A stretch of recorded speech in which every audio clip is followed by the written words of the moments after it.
2022년 새해를 주신 우리 하나님께 감사와 찬양과 영광을 올려드립니다. 그리고 코로나 2년의 시간을 믿음으로 굳건히 지켜오신 우리 성도님들 또 축하드리고 또 감사드립니다. 함께 교회를 붙들고 이 예배가 끊어지지 않도록 함께 참여하면서 몸부림해 주신 우리 모든 성도님들께 감사를 드립니다. 우리는 이전에 경험해보지 못한 시대를 지금 살아가고 있습니다. 저도 50년이라는 인생 속에 외부 조건에 의해서 강제로 예배가 멈춘 건 처음 경험하는 일입니다. 그래서 굉장히 많이 당황스럽고 또 세상 속에서의 교회의 역할은 이런 때에 어떻게 해야 하는가라는 고민을 많이 하게 됩니다. 그리고 2년간 지나오면서 무엇보다도 저에게 가장 큰 근심과 걱정은 성도들이 근심입니다. 마치 비바람이 몰아치는 그 폭풍 한가운데에 한 그루의 나무가 서 있는데 그 나무 가지 끝에 붙어 있는 잎사귀 성도들이 떨어지지 않을까, 이 비바람에 그냥 추풍 낙엽처럼 떨어지지 않을까라는 두려움이 목사인 제 마음에 항상 가득합니다. 이런 코로나가 시작하면서 우리는 예배를 비대면으로 돌려야 하는 그런 어려움이 있었고, 비대면의 시간이 자꾸 길어지다 보니 우리도 모르게 점점 느슨해지는 신앙의 모습을 자꾸 보게 되고, 이후에는 안 가는 게 당연해져 버리는 그런 모습으로 떨어져서 신앙이 나무 끝에서 뚝 떨어져 버린 그런 모습의 성도들도 있고, 그럼에도 불구하고 세찬 비바람에 끝까지 가지를 붙들고 애써 노력하시는 우리 성도님들도 있는 것을 압니다. 바라기는 우리 성도님들 끝까지 떨어지지 않는 마지막 잎새처럼 끝까지 주님 붙잡고 믿음으로 승리해 가시는 분들이 되시기를 주의 이름으로 축복합니다. 이 2년의 시간뿐만 아니라 기독교 역사에는요, 2000년을 조망해 보면 그 시간은 비바람의 시간이었습니다. 그리고 그 혹독한 비바람을 잘 이겨내었을 때 오히려 교회가 폭풍 성장했던 때가 있었음을 우리는 기억합니다.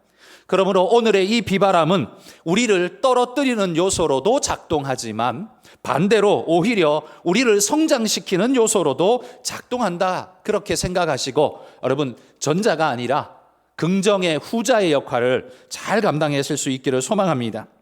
오늘 말씀은 올해 우리 교회의 표 구절입니다.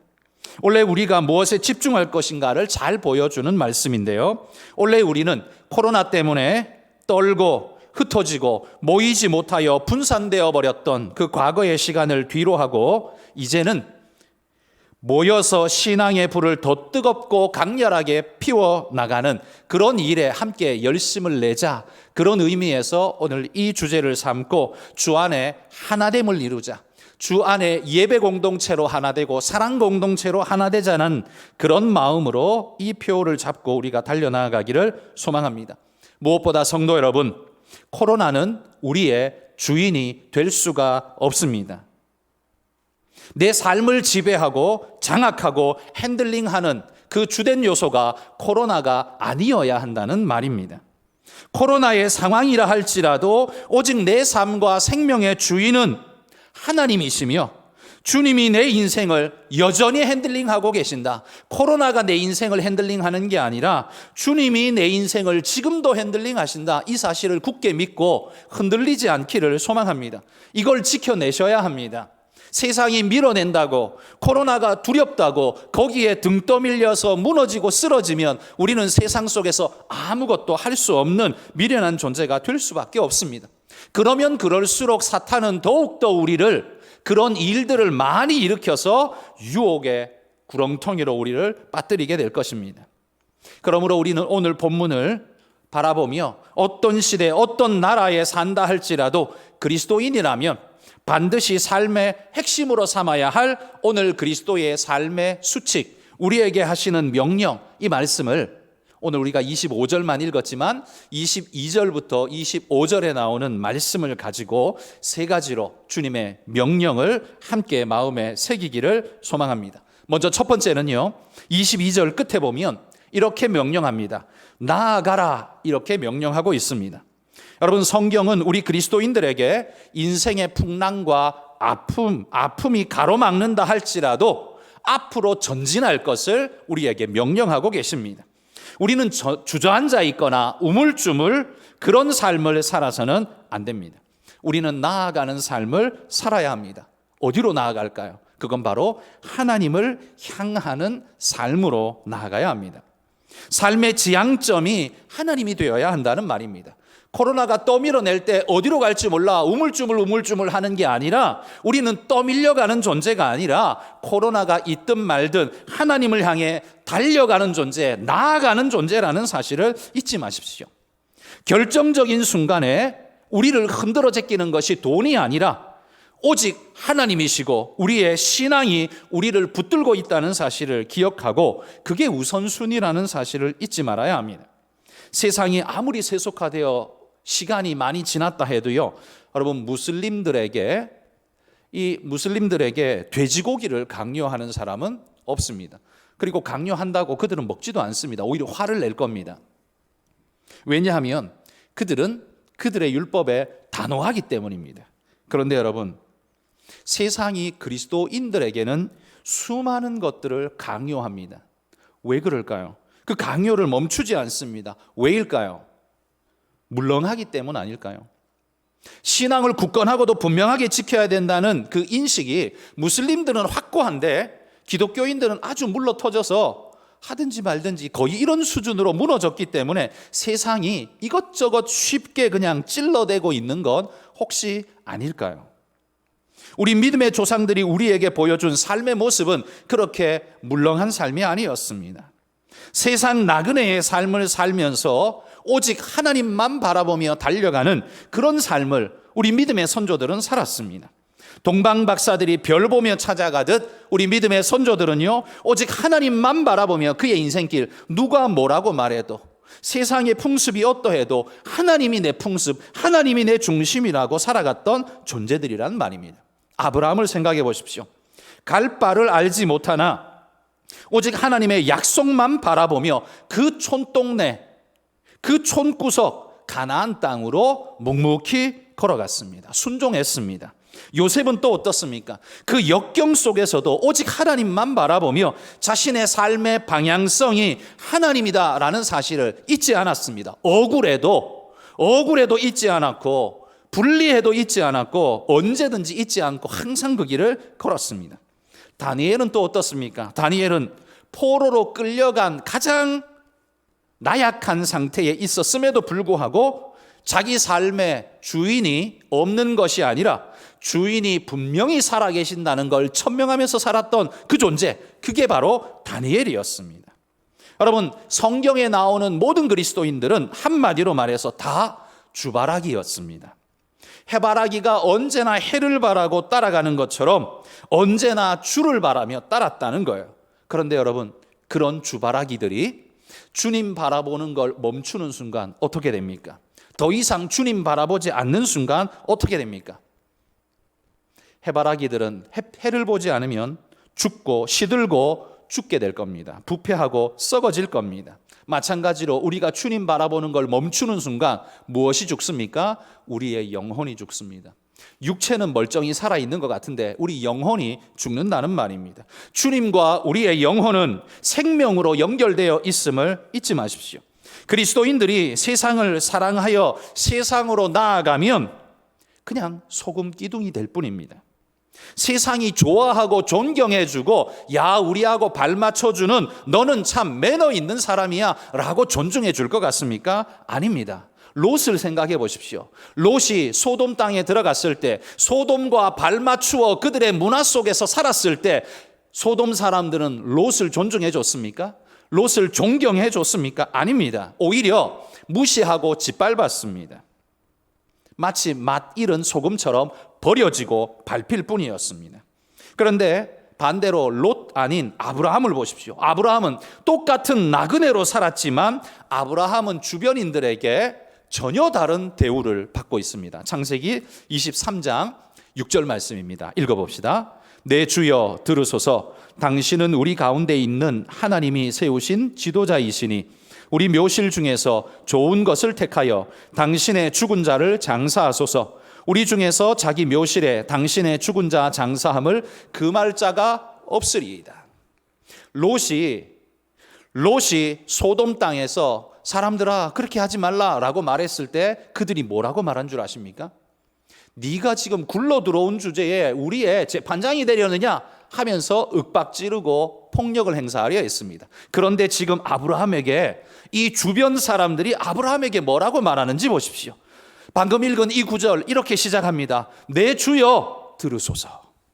아브라함은 그들의 주인이 되고 싶은 적은 없었습니다. 그런데 그 주변 사람들이 아브라함을 볼 때 내 주여라고 그를 아주 존중하고 존경하고 있는 모습을 보여줍니다. 그들은 하나님을 믿는 사람들이 아님에도 불구하고 아브라함을 굉장히 존중하고 높이는 걸 봅니다. 이유가 뭡니까? 저 사람 삶을 보니까 분명히 뭔가 있다. 그의 신이 하나님이라고 하는데 그 하나님이 저 사람을 붙잡아 주지 않으면 저 사람이 저럴 수가 없어. 저 대단한 사람이야. 저 사람 건드리면 저 사람의 신하고 싸워야 돼. 안 돼. 그런 마음을 사람들이 가졌다는 말입니다. 이 아브라함은 우리 동네에서는 나그네, 좀 속된 말로 표현하면 뜨내기일 뿐이지만 그런데 사람들이 그를 존중하고 높여주고 있습니다. 왜?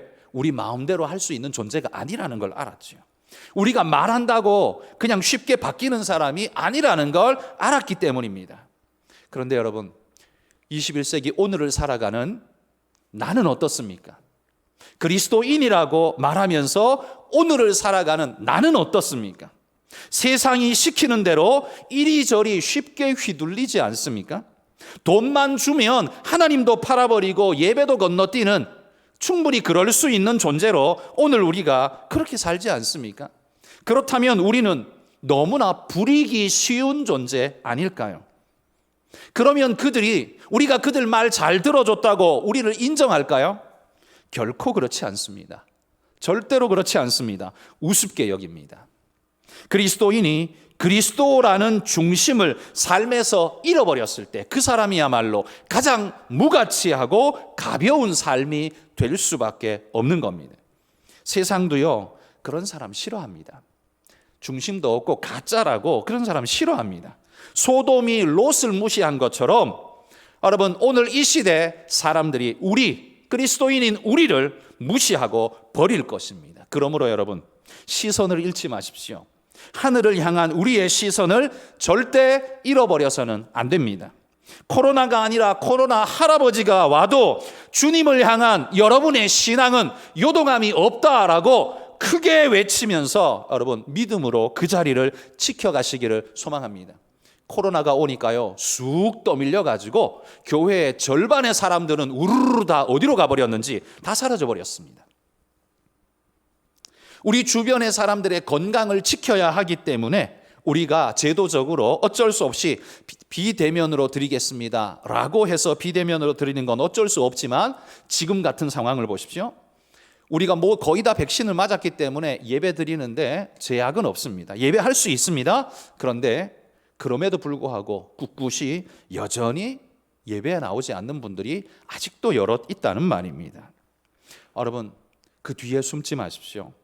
우리 시선을 잃어버리지 마십시오. 세상과 장단 잘 맞춰주면 세상이 우리를 인정하는 게 아닙니다. 우리를 칭찬하는 게 아닙니다. 가볍게 여기고 짓밟아 버릴 겁니다. 오히려 우리가 우리의 신앙을 끝까지 견고히 붙잡을 때 우리는 진짜 오히려 가치 있는 존재가 될 수 있습니다. 여러분, 무엇보다도 주님을 향해 나아가시는 그런 믿음의 일꾼들이 되시기를 소망합니다. 두 번째 명령은요, 23절 끝에 보면 굳게 잡으라 이렇게 명령합니다. 첫 번째 명령이 방향의 명령이라면 두 번째 명령은 토대의 명령입니다. 진리 위에 굳게 서라고 지금 말씀하는 겁니다. 그리스도인은요 진리의 토양 위에서 자라난 나무와 같습니다. 여러분, 바람이 분다고 진리의 토양을 버리고 이 나무가 다른 밭으로 갈 수 있습니까? 없습니다. 그러면 죽습니다. 코로나 바람이 아무리 세차게 불어도 우리는 이 토양을 굳게 붙잡고 서 있어야 합니다. 상황이 나라는 사람을 요 모양 저 모양으로 정의하도록 내버려 두지 마십시오. 교회 가면 교회 모양으로 바뀌고, 세상에 가면 세상 모양으로 바뀌고, 노름판에 가면 노름판으로 바뀌고, 게임장에 가면 게임장으로 바뀌는 그래서 나의 중심에 이름의 색깔이 가는 곳곳마다 이름이 다 다른 그런 존재이기를 원하십니까? 여러분, 그게 아니라 상황이 어떻게 바뀌어도 나라는 존재는, 하나님 앞에서 정의된 나라는 존재는 변함이 없어야 합니다. 우리를 정의하는 정의는 늘 한 가지, 그리스도인이라는 이 사실 하나를 여러분 우리는 굳게 붙잡아야 합니다. 사도 바울이 일생 동안 어느 한 곳에 정착해서 살아본 적이 없는 사람입니다. 예수 믿기 전에는 그렇게 살았지만 예수 믿은 이후에는요, 바울이 어느 한 곳에 정착해서 산 적이 없습니다. 길어야 2, 3년 정도 어느 한 곳에 있었지 계속 떠돌아다니는 사람이었습니다. 그러니 세상이 볼 때 바울은 떠돌이였습니다. 세상이 볼 때 바울은 떠돌이였지만 그러나 바울의 심령은 결단코 떠돌이가 아니었습니다. 떠돌이가 뭡니까? 자신 몸을 의탁할 곳을 찾아 여기저기 떠돌아다니는 사람을 떠돌이라고 말하지 않습니까? 마음이 어디 둘 곳이 없어 붕 떠서 그냥 몸을 어디 의탁할까 여기저기 돌아다니는 사람을 우리는 떠돌이라고 말합니다. 그러나 바울은 몸은 떠돌아다녔을지 몰라도 마음은 절대로 떠돌이가 아닙니다. 그는 떠돌아다니는 떠밀린 사람이 아니라 사명을 향해서 계속해서 달려나간 사람이었습니다. 그러니 떠돌이가 아니죠. 분명한 목적과 방향을 따라 살아간 사람이지 떠돌이가 아닙니다. 떠돌이는 목적도 방향도 없습니다. 그러나 사도 바울은 분명했습니다. 여러분, 우리가 목적과 방향이 없어 보일 때 세상은 우리를 쉽게 보고 떠돌이라고 말할 겁니다. 우리는 목적과 방향이 분명한 전도자라는 사실을 잊지 마십시오. 사는 것 자체가 전도인 전도자입니다.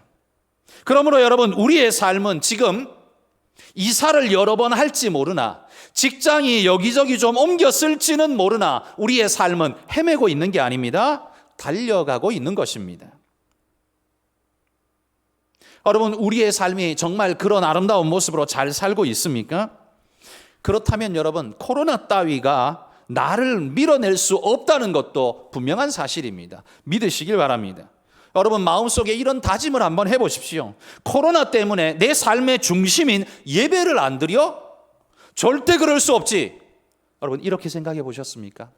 이렇게 생각하며 살고 계십니까? 이렇게 살아야 그리스도인 아닐까요? 어쩔 수 없지 뭐. 오늘은 못 드리고 다음에 드리지 뭐. 좋아지면 드리지 뭐. 그때 가서 해도 되지 뭐. 여러분, 이건 그리스도인이 아닙니다.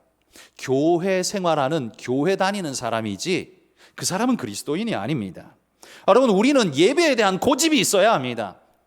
하나님께서 예배를 원하시는데 여러분, 우리가 하나님 앞에 구원받은 백성이라면 오늘 죽어도 나는 천국인데 주님, 나는 예배하다가 죽겠습니다.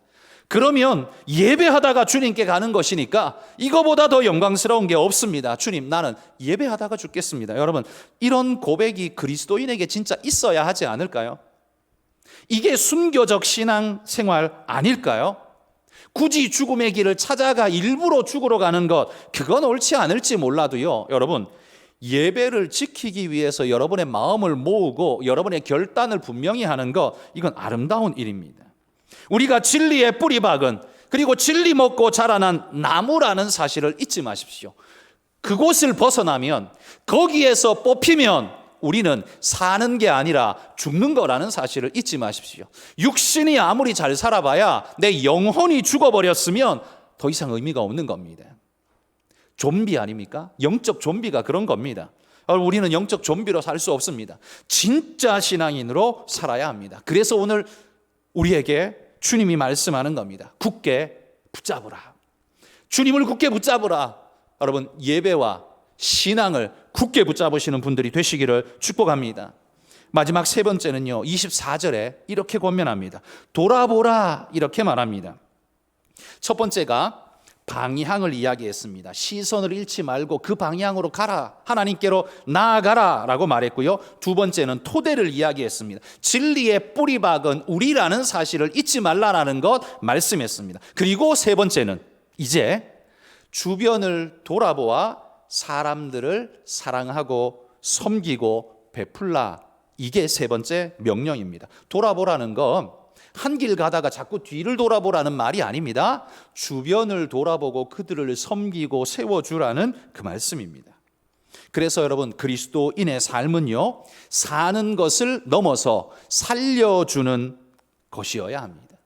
내가 사는 것을 넘어서 남을 살려주는 삶까지 나아가야 한다는 겁니다. 모든 인생이 사실 삶의 궁극 목적을 몰라서 붕 떠버렸기 때문에 그런 존재들은 자기가 살아남는 것이 목적일 수밖에 없습니다. 왜? 다른 목적을 모르니까요. 그렇지만 성경 안에서 목적을 발견한 사람들은 이제 어떻게 살아야 합니까? 살아남는 게 목적이 아닙니다. 그 목적을 향해 살아가는 게 우리의 목적이 된 겁니다. 그래서 우리는 더 이상 자기를 목적한 삶을 사는 게 아니라 타인을 목적한 삶을 살아갑니다. 그 타인 중에 1번은 누구냐면 바로 하나님입니다. 하나님이 내 삶의 첫 번째 목적이 됩니다. 두 번째는 내 주위에 있는 우리 믿음의 형제들, 그리고 믿지 않는다 해도 나와 함께 살아가는 모든 이들, 그들이 나의 두 번째 타인의 목적이 됩니다. 여러분, 사도 바울을 한번 생각해 보십시오. 그는 자신의 구원을 위해서 그렇게 쫓아다닌 사람이 아닙니다. 내가 이거 안 하면 죽어, 구원 못 받아, 그래서 그렇게 쫓아다니지 않았습니다. 구원은요, 이미 확정해 놓고 그 다음에 살려주기 위해서 일생을 돌아다닌 게 그게 바울입니다. 바울은 자신이 살기 위해서 그렇게 한 게 아니라 살려주기 위해서, 그리고 그것이 하나님의 명령이기 때문에 그렇게 열심히 인생을 아름답게 살아갔던 것입니다. 또한 창세기 49장 22절에 우리 같이 한번 읽어봅시다. 요셉은 무성한 가지 곧 샘 곁에 무성한 가지라. 그 가지가 담을 넘었도다. 샘 곁에 있기 때문에 그 가지는 풍성한 물을 마시고 열매를 풍성하게 맺을 겁니다. 그런데 이 가지가 담을 넘었다라고 말합니다. 이게 아버지 야곱이 아들 요셉에게 한 축복입니다. 요셉아, 너는 담을 넘어가는 멋진 가지가 될 거야. 지금 이렇게 이야기하는 겁니다. 야곱은요, 요셉에게 야, 너 축복 잃어버리면 안 돼. 누구한테도 주면 안 돼. 잃어버리지 않도록 꼭꼭 잘 지켜. 이렇게 말하지 않았습니다. 야곱이 요셉을 축복할 때는요, 요셉아, 너는 네가 잘 되는 것뿐만 아니라 네 축복의 가지가 담벼락을 넘어서 너 주변에 있는 모든 사람에게 그 가지 끝에 열매를 전달해 줄 수 있는 축복된 삶으로 너는 뻗어나가는 그런 삶을 살아라. 너는 그 축복을 나누는 그런 삶을 살아라. 이게 야곱이 아들 요셉에게 했던 축복이었습니다. 여러분, 이거야말로 널리 인간을 이롭게 하라는 그 홍익인간 개념 그 자체 아닙니까? 그게 뭐 단군 신화 이야기 하다 보니까 우리에겐 좀 거부감이 있지만 그 단군 신화 딱 빼고 그 홍익인간이라는 개념 자체만 놓고 보십시오. 저는 그걸 보면 우리 조상들이 하나님은 잘 몰랐지만 하나님께서 우리에게 명령하신 삶의 계명은 그래도 개념 있게 살았네, 이런 생각이 절로 듭니다. 그들은 멋모르고 제대로 몰랐지만 그래도 그렇게 살려고 노력했습니다. 그런데 여러분, 우리는 제대로 아는데도 그렇게 안 살면 어떻습니까? 어리석은 일이죠. 우리 조상보다 못한 일이 될 겁니다. 여러분, 성경이 가르쳐주는 널리 이롭게 하는 그 아름답고 귀한 일들을 우리가 감당해야 하지 않겠습니까? 그래서 신앙의 세 번째 명령이 돌아보라라고 말하는 겁니다. 그러면 어떻게 해야 진짜 사람들을 이롭게 하는 그런 복이 될 수 있을까요? 여러분, 삶의 목적을요, 자기 자신이나 혹은 이윤이라는 것에 집착하지 않고 그거 버리고 사랑으로 바꿔야만 이런 삶이 가능합니다. 내가 뭘 좀 얻어보겠다고 하는 사람들은요, 결단코 널리 사람을 이롭게 못합니다. 내 것 다 채우고 나야 남 거 줄 수 있는데, 여러분, 내 거 채우는 내 마음은 무저갱 같아서요, 채워지지가 않습니다. 10억 벌면 만족할까요? 10억 번 사람들한테 물어보십시오. 10억 벌면 만족하는지. 절대로 만족 못합니다. 10억 벌면 50억 벌어야 돼요. 50억 있으면 그걸로 끝나지 않아요. 100억 벌어야 돼요. 100억 있으면 1000억이 있어야 돼요. 그게 사람의 마음입니다. 그래서 사람의 욕심은 무저갱입니다. 채워지질 않습니다. 그러니 그거 다 채우고 난 다음에 뭘 한다? 절대 불가능한 일이죠. 그러니 여러분, 우리는 우리를 채우고 난 다음에 하는 게 아닙니다.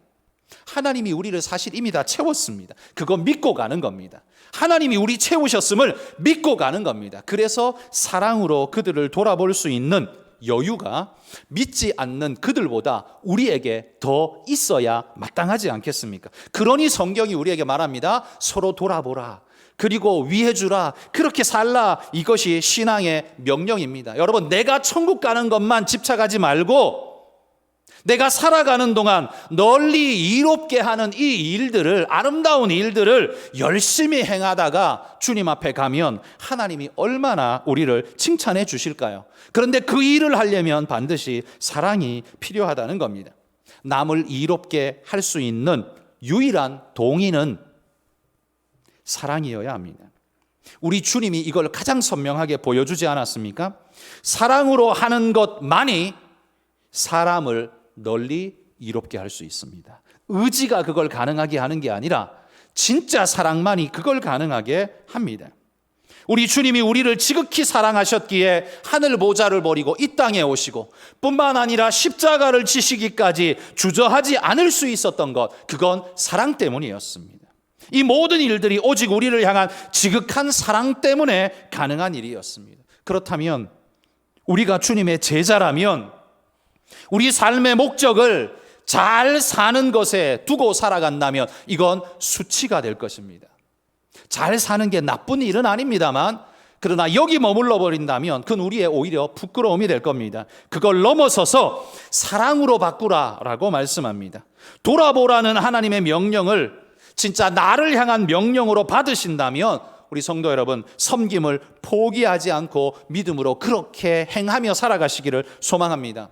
주일날 예배 나올 때 예배만 드리고 가지 말고 그렇게 나올 때 내가 적어도 한 사람에게 적어도 한 가지 일이라도 내가 섬기며 봉사하고 위로하고 격려하고 나는 돌아가겠다. 여러분, 그런 마음으로 내가 그거 하지 않으면 집에 들어가지 않겠다. 그런 마음으로 한번 해보십시오.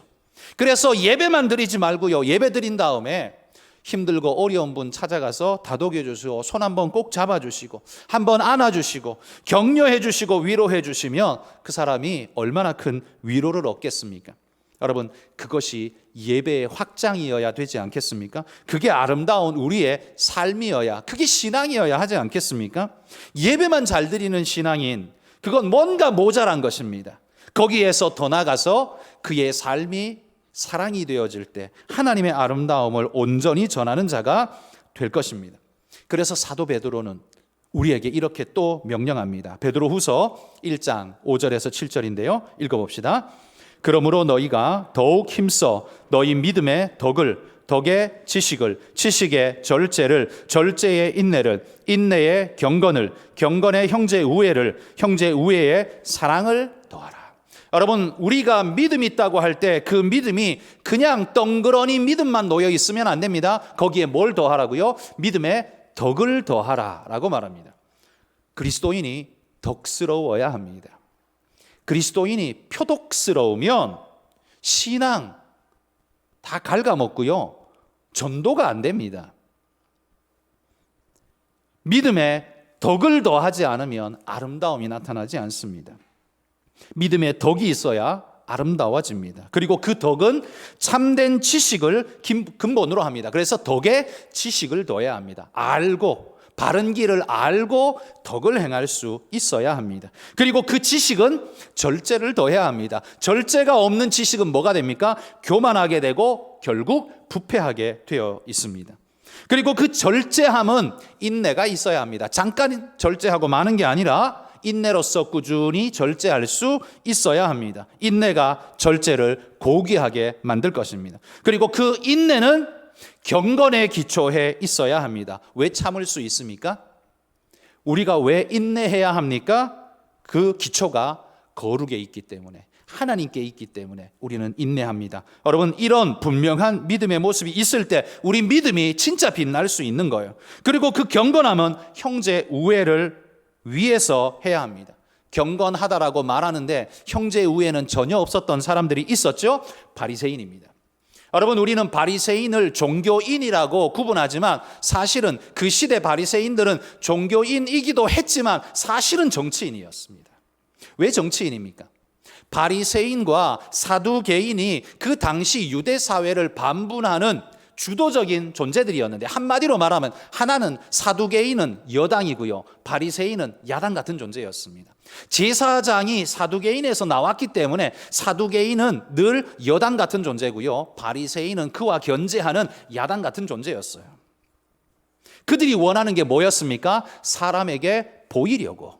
왜 사람에게 보이려고 합니까? 표를 얻기 위해서죠. 지지를 얻기 위해서입니다. 그러니 그들은 종교인이 아닙니다.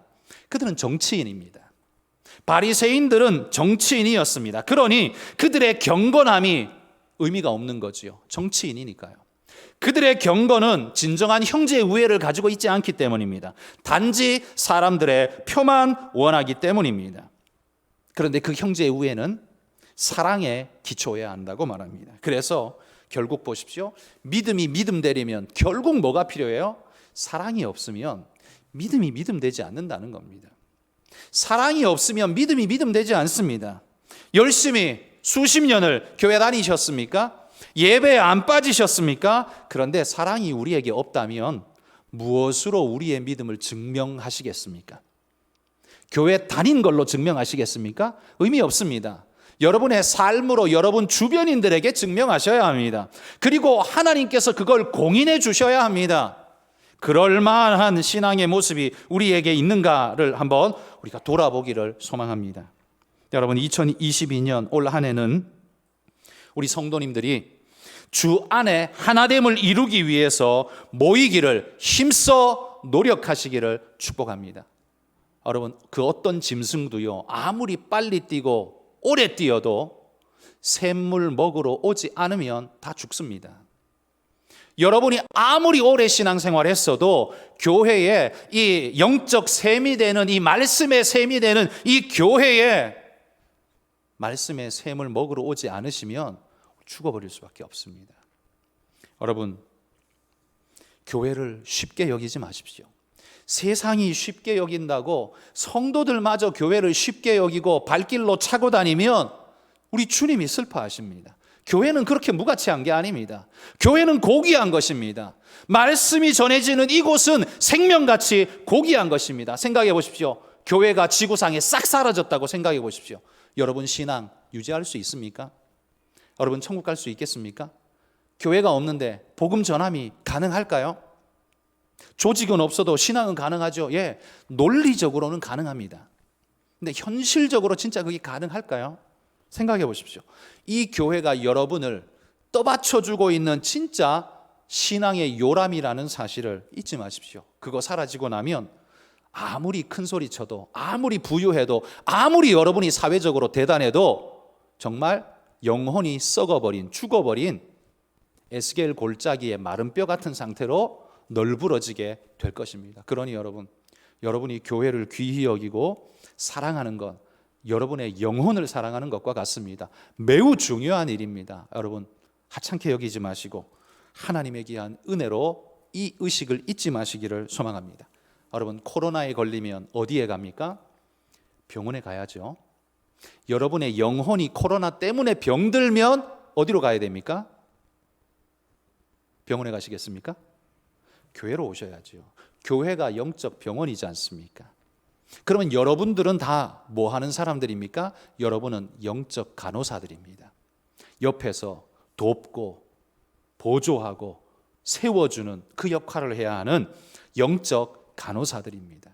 이 코로나로 그들의 영혼이 질병에 사로잡혀서 죽어가는 이들이 있다면 간호사된 여러분들이 그들을 세워주고 붙잡아주고 치료해주고 여러분 그 일들 하시기를 바랍니다. 서로 돌아보아 사랑과 선행을 격려하며 모이기를 패하는 어떤 사람들의 습관과 같이 하지 말라.